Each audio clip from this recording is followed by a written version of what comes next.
Yes, my people, welcome back to the channel. And as you can see in the title of the video, we are doing our Manchester United, Manchester City derby. Of course, it's one of the biggest fixtures in the country. So alongside me, I've got my brother, Buvey. Pleasure to have you, my brother. How you feeling? Yeah, thanks for having me, mate. Well done with everything with the channel, and unlucky in the FA Cup and the League Cup this season. Bro, I don't even want to start there, bro. Honestly, today I woke up in a good mood.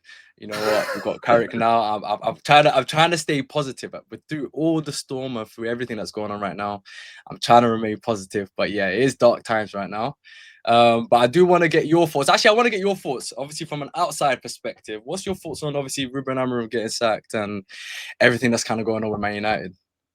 Yeah, look, I mean, you can go into the macro kind of observations about how the club's run, the Glazers and Jim Ratcliffe and Ineos and Wilcox.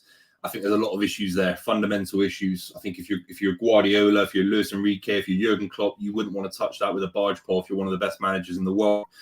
And then, but look, we're football fans. We're not accountants. We're not business people. I look at football. I think he's the worst manager Man United have had since I'm alive in the last 30 odd years. Like, he's the worst manager. 33% win record, a level of apathy towards your club, smiling, laughing, getting sacked, playing back fives, and then changing when things got a little bit desperate. Apparently, he wasn't meant to change, and then he does change right at the end when he knows maybe he's going to get sacked. Ultimately a terrible manager, and I don't think he's fit to lace the boots of Man United. I think he'll struggle to get a Premier League job, let alone a job the size of Manchester United again. Yeah, no, I think you hit the nail on the head, especially with the aspect of it's more deep rooted, especially with ownership. Like you said, even if we had a Pep Guardiola, I still feel like we'll be in a big mess. So I do think it's more of an ownership issue now. I think it's more highlighted now more than ever. I think that this is definitely an ownership issue. But yeah, I don't want to make this an Ineos thing. I don't want to make it an ownership thing. Of course, we have a big game on the weekend, so I do want to put a lot of focus on that. I do want to talk about City because I feel like City this season it's been a bit of a weird, dominating at times, a bit confusing, but it is definitely is a different City for sure. It's not the City of old, it's a new look City. What's your perspective on your season so far?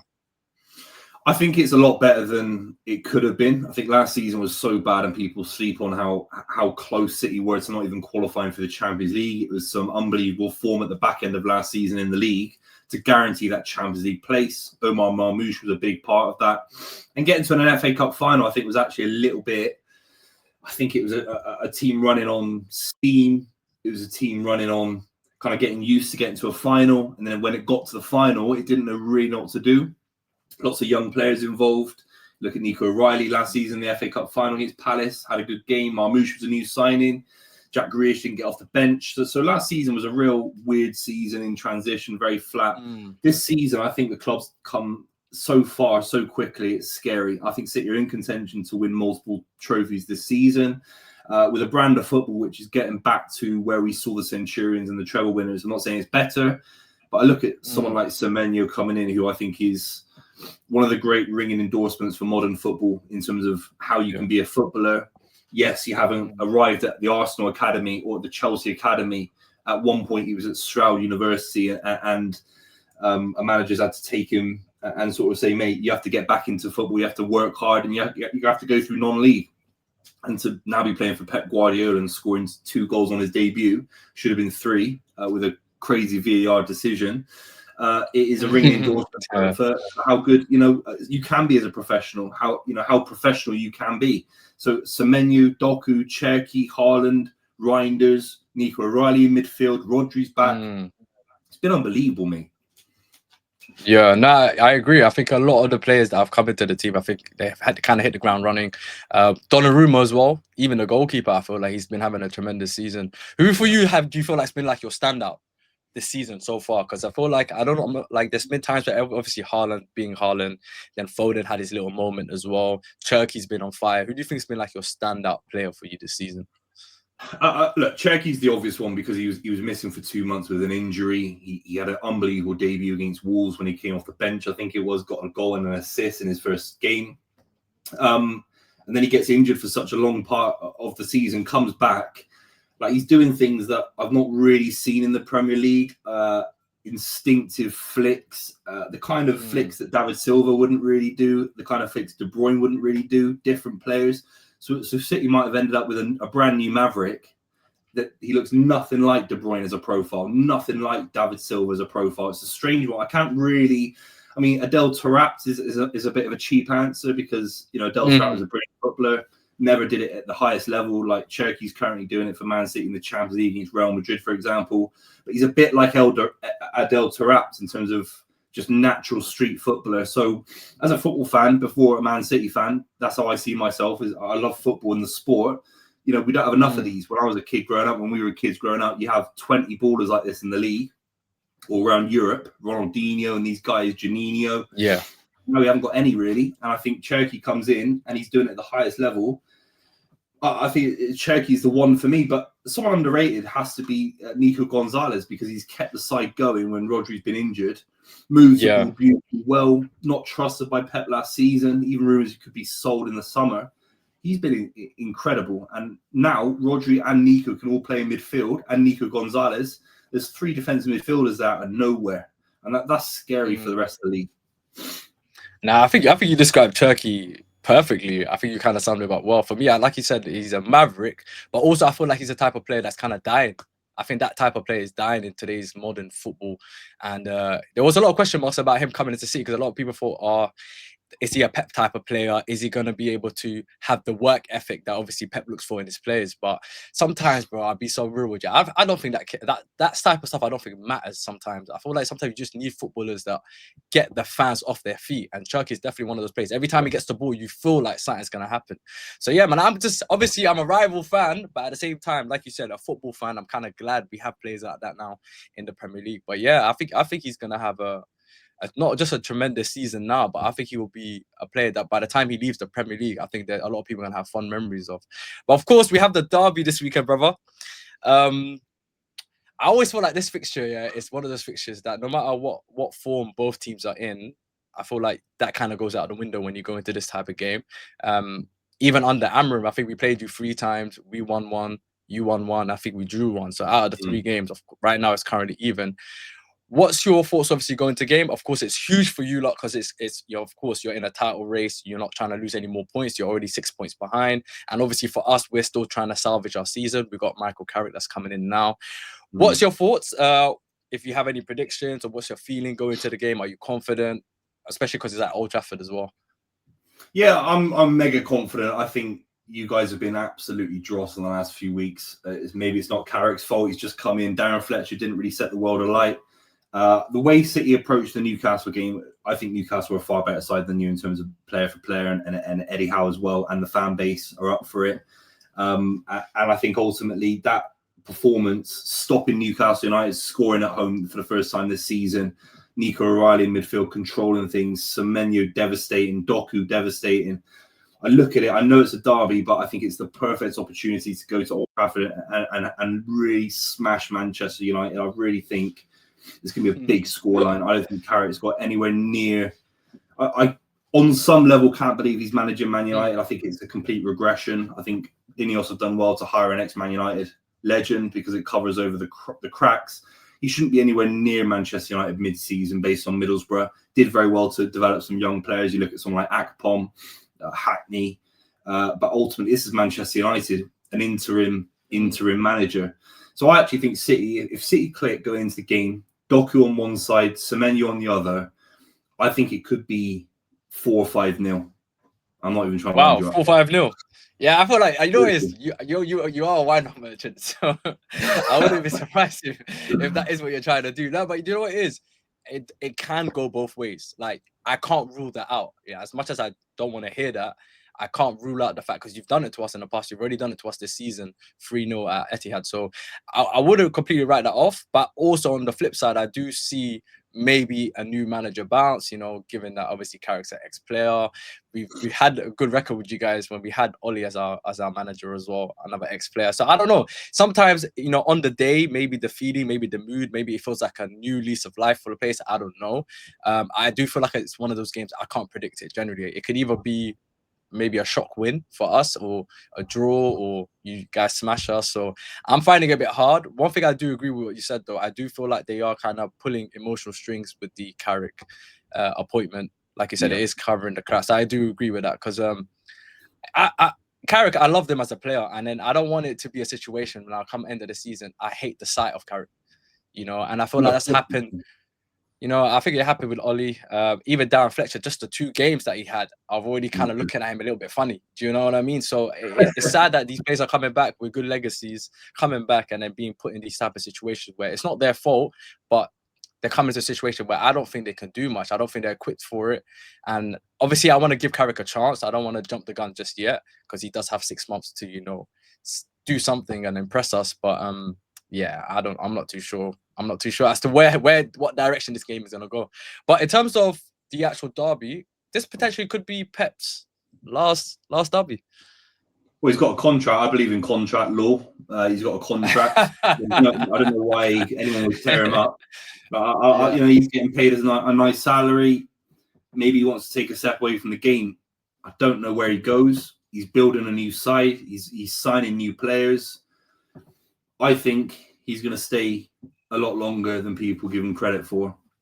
Doesn't look like a manager that's letting go of the reins anytime soon. Looks like he's happy.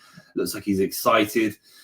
Football moves real quick. Jurgen Klopp left Liverpool nearly 2 years ago now, and he's not had a job since. He's probably had very high standards on his LinkedIn when he's applying for jobs.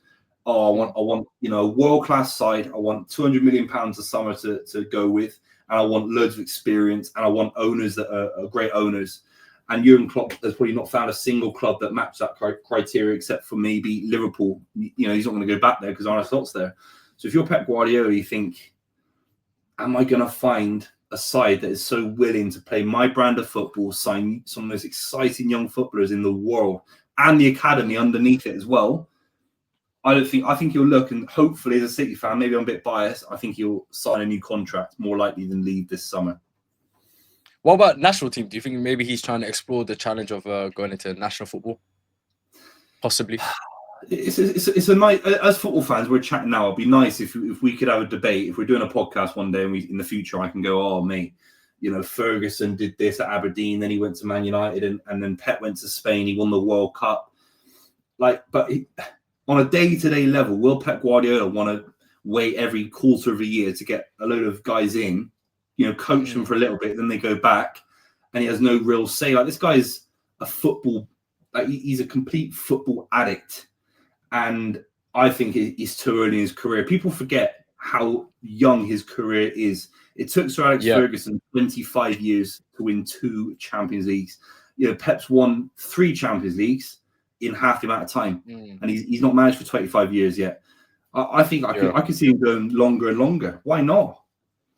No, I think you're right in saying that. I think he's still got a lot of years left in him. But then at the same time, because he's been in the game for so long, maybe he's reached a point where he's like, you know what, I've done everything I've needed to do in club football. Maybe for my legacy, maybe what's missing is maybe potentially a World Cup, because that's all that's really missing from his managerial CV. Maybe an international trophy. So I could see that angle. But then Pep being Pep, bro, he can just throw any spanner in the works and sign another 5-year extension for all. So it'll be interesting to see. I think these next 6 months will be interesting to see what direction his career goes. But regardless, I think even if he was to leave this season, his legacy is kind of cemented in terms of being one of the greatest, not just in this league, but in world football. So yeah, I mean, it is what it is. Of course, you lot in the title race, 6 points behind Arsenal. You've obviously brought in Semenyo to kind of make that difference or be a driving force or to push you onto that challenge. Do you feel like you need anyone else in terms of any other additions, or do you think you're happy with the squad? That's a good question. Yeah, look, in January, I think if you're sitting there as a City fan going, "Oh, we need to spend 100 million quid on a right back or 80 million quid on Livramento, for example," I think that's a little bit greedy. I think in a perfect world, you'd go out and get Livramento. I think the club really needs top-level right-back.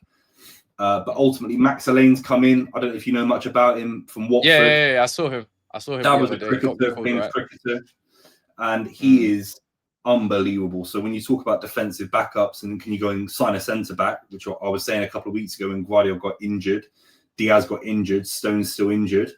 But then Elaine's come in, and you think Elaine and Kujanov actually look really pacey, powerful, dynamic. The only thing I'd say is an outside bet to be really safe. Can you bring in someone like Akanji back from being on loan? Can that happen? I don't know if he wants to do that, the player, or Guardiola wants him back. But Akanji can play right back as well. That'd be the only thing, really. I think it's hard to sit as a City fan and go, oh, we need £80 million on Livramento done or whatever. I think that'd be crazy. But in the summer, the club definitely need a right back because Mateus Nunes is probably the one weak link in the City side, even though he's been decent this season. What about Gueye? Crystal Palace, obviously, of course, his contract ends in the summer. He's linked with a lot of teams. Maybe if you came a little bit early and put some money down on the table. He wants big. I think he wants big money. Like, is it just you wait till the summer and just compete with Bayern Munich, compete with Liverpool, and do it there? But I think to do it now, you'd have to give him a load of money that he wants as the kind of signing on bonus. And you'd have to give Crystal Palace £35 million for someone 6 months premature. I think the club will really be debating, can we achieve our goals on a sporting level with Rodri back to full fitness, Haaland's fully fit, Foden's fully fit, all these guys, one centre-back short. I think if you need Mark Gahey to win the Premier League and the Champions League, then the club isn't close enough, is it? Let's be real. You know, he should be a long-term view. He could come and get injured. You spent 35 million quid on him for 6 months. And you've given him, let's say, 10 to 15 million pounds as a kind of signing on thing, and then he's on 250 grand a week.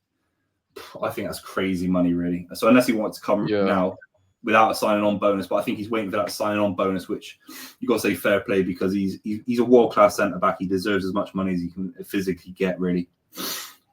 Yeah, my only argument to that though is like I think he could definitely be the difference maker, especially given that you've got obviously lost Gavardio, you've lost. I think Ruben Diaz is still injured, if I'm not correct as well. So I think he will, and he's a player that I do feel like is on course to being one of the best centre backs in world football right now. I think if you look at his age, you look at his, how well he's been performing in recent years, I think he's on course. And I think if you don't get him in now, then you face a lot more competition in the summer. Then the Real Madrid's come in, the Barcelonas, Bayern Munich. He's pretty much linked to everyone. So I don't know. I think it's one of the moves. Maybe come towards the end of the window, we might start hearing things, but I think he would be a game changer for City. I genuinely think he would be in the same impact that Semenyo is having on the other side of the pitch. I do feel like where he could be that. So what's your actual confidence? I want to actually know how confident you are in terms of City's chances of actually winning the title this season. Do you feel like you're still confident? Are you a bit nervous? Do you feel like the distance is a bit too big, or do you think Arsenal are just too good this season? What's your thoughts? Look, they're a great side. Of course, they are. Defensively, their squad's better than City's right now. They've got maybe 7 or 8 borderline world-class players, all in their mid to late 20s, ready to go. They're hungry to win the title. Go back to the basics of football. You have to be able to score cheap goals. Like when Sir Alex Ferguson won a treble, he could go out and say, right, I need goals from Andy Cole, Dwight York. I need goals from Ole Gunnar Solskjaer. I need goals from all over the pitch. They were relatively cheap goals. When City won a treble, it was 50 goals from one player, Erling Haaland, and it's unbelievable. It almost didn't take too much to score. As those games get tougher and injuries, prevail, and the squad's fatigue. I thought the squad looked a little bit fatigued against Chelsea defensively. That's why they conceded a couple of cheap ones. Eventually, they're going to need Gyökeres to do something a little bit more than he's doing. And yes, he's frustrated with the service. Saka obviously denied some service to him against Chelsea, and Gyökeres was visibly frustrated. But there comes a point where Gyökeres will have to do things that is 20% above what he's doing right now, 30%. He's going to have to make a leap as a footballer and carry Arsenal the way Henry did, the way Nicolas Anelka did in the 90s. All these great footballers. It can't just be tap-ins. And I think Gyökeres, for me, is still he's so a million miles away from getting you those cheap goals. If Arsenal have got 4 or 5 games in a row, April to May, and they need to win all of them to stop City winning the league title, I'd back City every day of the week to score 2, 3, 4, get goals from Semenyo, 3rd highest scorer in the league, Haaland, top scorer in the league. I think the goals are more easy at Man City, and that's a big concern if you're an Arsenal fan, because you need goals to win league titles. Defenses might shut you out for the final 10 minutes. They might shut you out in a League Cup semi-final at home to Chelsea, which I think will happen. But in the Premier League title race, they're going to need goals. And the left wing, by the way, I think the left wing is so weak for them at points. I like Trossard. He's a decent footballer. But you're looking at a front line of Sacco, who doesn't get you many goals. Let's be completely real. Trossard off the left and Gyökeres. Is that a world-class front three? Do you win a Premier League title doing that? Like even Leicester City, when they won the Premier League title, had Jamie Vardy, Riyad Mahrez, and who else off the left? Marco Brighton's better than Trossard, potentially. So, I don't know. But Marco Brighton, he was at Bowling the other day. You know what I mean? Or Nathan Dyer, whoever it is. But Leicester City got a comparable front three to Arsenal. I'm not saying the rest of the side, because of course not. Gabriel Saliba, they're brilliant. Declan Rice. But the front three for Arsenal is a concern. So I'd back City all day long. And then City beat Arsenal at the Etihad. So that's 3 points off. So they've only got 3 points left to play with. But then their argument could be that they obviously got Kai Havertz back now, Gabriel Jesus, so they do have options in the front line. They obviously still got Eze in that team. They would argue that they have options that they can get goals from different places. Obviously, Marino scored a lot of goals for them. So, what would be your response to that? If there was an Arsenal fan to say that to you, but you just said Marino, right? He's a stopgap. Like Pellegrini in his final season played James Milner up there. Okay, I don't really take the Moreno shot because he's not going to get you 20 league goals a season. He might get you there. He might get you a goal in a League Cup final if someone gets injured. Fine. Jesus was sold by Man City because he wasn't good enough. Let's be completely real. I love him. I'm one of his biggest fans ever. The goal against Southampton to get Centurion season, it's unbelievable. What a player. But he's injury prone and he's past his peak. Let's be completely real. But he's better than Gyökeres. And then Kai Havertz, I mean, look, I like Kai Havertz. He's definitely better than Gyökeres. So is he going to get you enough league goals in big moments? We're talking about Haaland, Semenyo, Cherki. I think Cherki's got the most assists in the Premier League this season. Might be a little bit behind now. And Phil Foden's picking up goals. Reinders has got some great goal scoring form in the last 4 weeks. He's got like 4 or 5 goals. Do you know what I mean? Like, I think there's just more goals in the City side. And yes, there are defensive lapses. Yes, there's a new young keeper coming in. I'd always go with Guardiola controlling the ball and then winning 2 or 3-0 with free-flowing football versus how stiff Arsenal can look at points. Now, it was crazy. I agree with a lot of what you said. I do feel like when it gets to crunch time, I do feel like you have the experience, you have the quality, and you can see more goals come from more different players for City. So I do feel when it gets to like March, April, when that's the real crunch time, and that's when it gets to squeaky bum time, I do feel like that's when I feel like City might then really turn up a switch. But that game at the Etihad is going to be the big one. If you could keep it close, keep it tight at that point, then I think it'll be right. I think it'll be tight to the end of the season, man. I don't think any team will run away with it. I think it might go down, kind of like Liverpool City, where it goes down to the last couple of games of the season. So I think it'll be interesting to see how that kind of plans out. But I was gonna do a combined 11. I'm not gonna lie to you. I was gonna try to see if we could do a combined 11, but I don't think there's any point. Genuinely, brother. I did a video this week. I did a podcast this week with someone, and we had to be treble winners because I actually don't. Like, Bruno Fernandes doesn't start for this City side. Like, I'm not even trying to wind you up. So you don't think so? I think he does. Over who? Cherki. 100%. Cherki. Honestly, Cherki. This is what's going to happen. Cherki's going to win the title either this season or next season, and he's already got a better Premier League legacy than Bruno Fernandes. How does that feel for you? Yeah, legacy is one thing, but when we talk about obviously the quality, legacy is one thing because how many players can say that they've won Premier League titles? Like, for example, Alexander Butler's got more Premier League titles than Steven Gerrard. You know what I mean? Like, we can run that argument all day. You know what I mean? So it's like Bruno Fernandes. Turkey is better. He's better than Bruno Fernandes. Yeah. I think Turkey's more enjoyable to watch. I wouldn't say just yet I wouldn't say he's better than Bruno. I think Bruno, bro, for me, after De Bruyne, since he's been in the Premier League, I don't think there's been a better midfielder than Bruno Fernandes.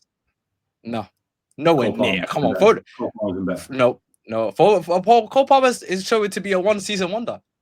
Alexis McAllister's been better. No, he's been consistent. I'll give him that. But this season he's fallen. This season he's falling off. He's fallen. Nope. No way. Odegaard's been better. Nah, you're trying to be wind up now. Nah, I'm not winding you up. Nah. I'll tell you, Bruno Fernandes, he's been better than Xavi Simons, for sure. Only Xavi Simons? That's the only name I can't see ahead. Sander Berge, Fulham. He's better than Sander Berge. No, he is. He's better than Sander Berge. I know, you're trying to wind me up. Sander Berge. Yeah, nah, come on. I think Bruno. Let's be honest with you, brother. And I think even Kevin De Bruyne said it himself. Outside of De Bruyne, I think Bruno's been. I think just sad that he's wasted his prime years and was too loyal to us. But I feel that's his like he should level. have. But it's like saying Matt Letizia wasted his years at Southampton. He could have been winning Champions. No, but that's his level. Like he's a good footballer for a club that came 15th last season and lost to Tottenham. By the way, he was the worst player on the pitch, the worst outfield player on the pitch against Tottenham. Let's be real. Like Bruno Fernandes, he's closer to Sander Berge than Kevin De Bruyne. He shouldn't be in the De Bruyne discussion at all. He's the same Buvey. position. No, but Come it's on, like man. when I go down Para League, I'm a number 9. That doesn't make me Alan Shearer. Like he's a playmaker like De Bruyne. He's nowhere near De Bruyne. Nowhere near De Bruyne. And the way look, by the way, I don't rate him at all. Getting pushed over by referees, diving, crying. I don't rate him at all. Nah. I think I completely disagree with you. I feel like you're trying to wind me up, but it's working a little bit. It's working it. Now I think you know what it is. I think with Bruno, like every top player, like Haaland, like Mo Salah, like Bukayo Saka, I feel like there are flaws in this game for sure. You can't deny that. I think there are aspects that I think he has ironed out little things here and there, but yes, there are definitely flaws in his game. But if you look at overall what he's contributing right now, he's 100%. Bruno Fernandes is a world-class player, man. 100%. Bruno Fernandes is a world-class midfielder, is a world-class player. So and for me, I feel like he starts with the best side in the world. Arguably Champions League winners. Let's just call it PSG. I don't. It depends. It depends. He doesn't play. They don't play with I think he gets in. I think he gets in. Come on. He gets in over his countryman João Neves. He would get in ahead of his countryman João Neves. Let's be honest, bro. Let's be honest. João Neves looks up to Bruno Fernandes. He's the captain of the national team when Cristiano Ronaldo's not there. He looks up to him. Manager, Wigan's best ever manager, Roberto Martinez. I mean, I'm not going to take much credit in there. I mean, he don't start for PSG, does he? Let's be real. He does. I think he starts ahead of Ruben Neves. I genuinely do think he starts ahead of Ruben Neves. I'm being serious. Sorry, I said, what did I say? Ruben Neves or did I say João? Sorry, João Neves. I meant João Neves. He's not better than Ruiz, for sure. He's not better than Senior, and he's not better than Neves. There's no like. Imagine one of these lads is watching your channel. Maybe they've been watching SDS for years, all the great work you've been doing. And they think, I'm going to watch this preview with Buvey, and then you sit there. They just want to treble, the first treble in the history of French football, the first Champions League PSG have ever won. They go and win it. They're coming fourth in the Ballon d'Or. And you're saying Bruno Fernandes is better than these guys? Come on. No. I never say Brenda. Okay, look. What I'm saying is he gets into the team. Well, now the discussion of who he's better than, I'll say for certain he's better than João Neves. No way. For certain he's better than João Neves. For sure. Way. But of course, Manchester United bias. Maybe obviously I'm a big Bruno Fernandes fan, but I do feel like Bruno would be more respected. I think he'll be more respected if he plays for a more successful team. I think the Manchester United. That's the point. I think he does. I think he does. United all the games because you're a club that come 15th. You're a club that lose Europa League finals to Spurs, to Villarreal, the Yellow Submarine. In the last 10 years, you've actually been a Europa League club more than a Champions League club. And Bruno Fernandes has been your best player. Those two things are connected, mate. That ultimately means that he's a Europa League level player at Manchester United. Yeah. This isn't him being, he's a good player for Man United in the Champions League. Like, let's be real. Do you want a hot take? You're a Europa League club. Do you want a hot take? I think if Bruno Fernandes played for Arsenal, they would have won the league title by now. No. That's my hot take. Or is it? That's my hot take. He's better than Odegaard for sure. Million miles better. I think he's a million miles ahead. Yeah, I mean, we can. Let Palace win the FA Cup with Bruno versus Eze. What Eze did in that campaign, and he's Palace's best ever player. And I know he's not starting for Arsenal. I think Eze's better. Bruno won the FA Cup against Man City in the Ten Hag season and was the best player on the pitch. It was Kobe Mena. No, it was Bruno Fernandes. We're not gonna rewrite history now. We're not gonna rewrite history. Okay, but listen, we'll agree to disagree. Of course, Manchester's derby on Saturday.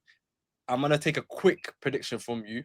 Okay, so what do you think the scoreline will be ahead of the game? I think it'll be 4-0 City. Seriously, could be worse. I think it'll be about 4-0. 4-0. Yeah. 4-0. You know what? I'm gonna back my team. I just that scoreline rubbed me the wrong way. So now I'm gonna back my team. But I'm gonna who's the go manager with. again? You got Middlesbrough's worst ever manager. Is he Middlesbrough worst manager? I haven't researched it that deep. I'm not too sure. I have to kind of take your word for it at the moment, but I have to You look said into that. Forest I'm not City's too worst sure. ever manager, and Ole Gunnar Solskjaer, and they've got Middlesbrough's worst ever manager and Jonathan Woodgate. You know what? I'm just gonna. I'm hoping on. Right now it's hopium. I am kind of hanging on to the new manager bounce, so I'm gonna go with. And I mean, we beat you last season at the Etihad 2-1 under Amram. So why can't we do it now at Old Trafford? So I'm gonna say 2-1 Man United. I think we might put a damp in your title hopes. The lads come back from AFCON's big for you. I mean, come on. Mbeumo, Yes. Diala. Yes. I think they're both feature, I'm guessing. Yeah. Mbeumo is the one for me. I think you've actually missed him massively. I'm not a massive fan of Diala. I think he's a solid player. I don't think he's as good as people make out. But Mbeumo is the one that can really hurt you, get a goal out of nothing. I think he's been your best signing, no question, along with Lamens. The other two, well, Cunha. Oh, not looking good, is it? Nah, I think he started off okay. I think he's had moments. I think he's a player that I don't think we've been utilizing him in the correct way. But I think I'm still confident in him because I know there's a player there. I see the quality at times. I feel like he will come good in a good environment. If he's nurtured in a proper environment, I think he will turn out to be a really, really good signer. So I'm not too concerned about him. But you're right, it has been a bit shaky at the moment for him. Yeah. But 2-1, Buvey. I'm saying 2-1. I'm saying a cheeky 2-1. I can't lie. I think it's a clean sheet for sure, but it could be 3-5-0 for City. I'm going 4-0. 4-0. Now, if it is 4-0, I'm not gonna lie to you, all hell might break loose at Old Trafford.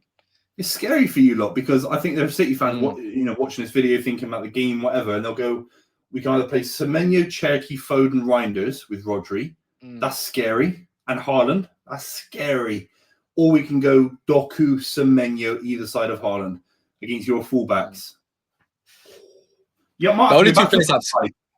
You might have to go back to back five, bring back Ruben Amorim. You're going to get ripped. Semenyo, either side. Oh. Yeah, I'm not gonna lie. It does sound scary. I think the only two players that always concern me in this game is Haaland and Foden. They always have a knack for scoring in this fixture, so they're the only two. If we can stop them from scoring, I'll be all right. I'll be all right, man. I'm tired of seeing their faces every single derby. I'll be so honest with you. So, but yeah, it'll be interesting to see. Of course, it's a big game. You guys need the win. We need the win for our top 4 hopes as well and salvage our season. So yeah, it'll be interesting. But appreciate you coming on, my brother. Thank you, mate. Appreciate you coming. It's an honor to have you on, man.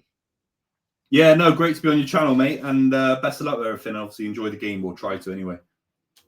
No, thank you so much, bro. And yes, for my people, make sure to obviously hit the comments as well. Obviously, share your thoughts on the game, your predictions, anything that me and Buvey said that you feel like you agree or disagree. Make sure to share, and also make sure to also like, share, and subscribe as well, my people. Make sure to also check out Buvey's channel as well. Also, check out all the great work that he's doing as well. But until next time, our people, take care.